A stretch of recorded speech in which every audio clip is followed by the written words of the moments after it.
आज के इस केंद्र के उद्घाटन समारोह में हमारे बीच में उपस्थित हैं परम सम्मानीय आशीष भैया जी।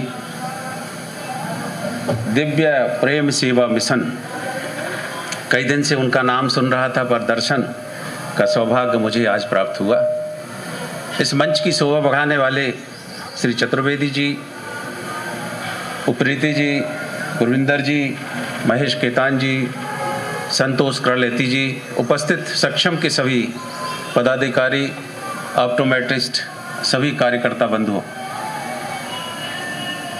हमारे पूरे भारत देश में विश्व के अंधत्व का 1/3 अंधत्व है।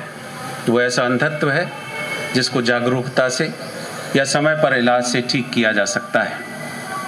मैं एक दिन देख रहा था कि राष्ट्रीय अंधत्व निवारण कार्यक्रम में जो आंकड़े ये बताते हैं कि हमारे देश में जितने भी ऐसे कार्य चल रहे हैं जो अंधत्व निवारण के लिए चल रहे हैं, मेरे ख्याल से बाकी क्षेत्रों में भी ऐसे ही है।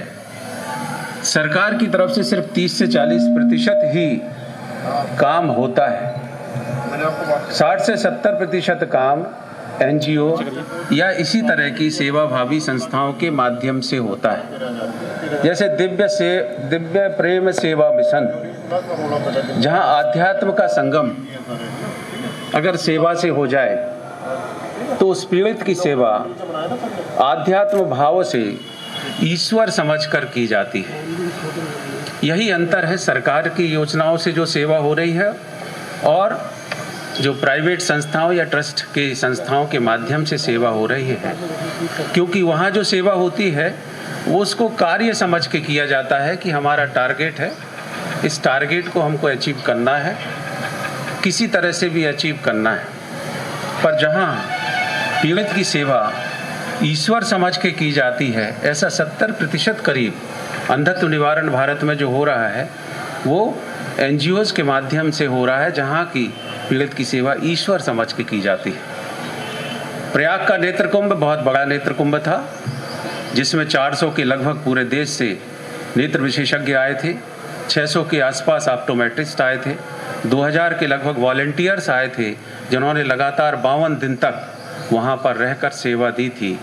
और 2.5 लाख के ऊपर ऐसे नेत्र पीड़ित थे जिनका कि वहाँ पर इलाज किया गया और 1.5 लाख निःशुल्क चश्मे का वितरण किया गया।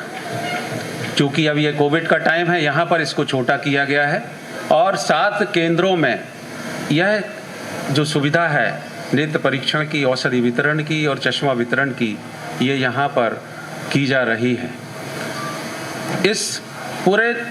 इस तरह के नेत्र शिविर की क्या ज़रूरत है? अगर हम इस बात पर सोचें तो ये नेत्र शिविर एक तरह से राष्ट्र की सेवा है।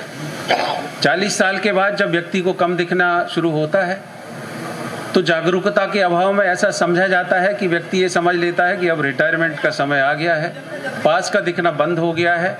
दिखने में ये परेशानी लगता है कि स्थायी परेशानी है। अच्छे साहित्य को पढ़ना, देश के लिए क्या ज़रूरी है, इस तरह की सामग्री को पढ़ना जब उसके हाथ से निकल जाता है तो वो रिटायर होकर चुपचाप घर के एक कोने में बैठ जाता है।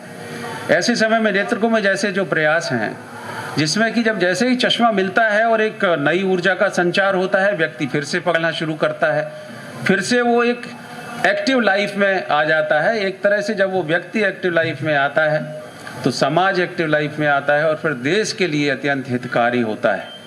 इस तरह के नेत्र कुंभ का ये जो दूसरा प्रयास समदृष्टि क्षमता विकास अनुसंधान मंडल के माध्यम से किया गया है। सक्षम एक अम्ब्रेला ऑर्गेनाइजेशन है, जो छोटी जो संस्थाएं हैं जो डिसेबिलिटी के फील्ड में काम कर रही हैं, उन सब की जो छोटी समस्याएं हैं जिसके लिए वो संघर्ष करते हैं, उनको किस तरह से उन परिस्थितियों से बाहर निकालना है, ऐसे सब कार्य के लिए सक्षम कार्य कर रहा है। आज के इस कार्यक्रम में हमारे बीच में चूँकि आशीष भैया आए हुए हैं, मैं कई दिन से उनका नाम सुन रहा था, मैं चाहता हूं कि मैं उनको भी सुनूं, इसलिए मैं अपनी बात को समाप्त करता हूं।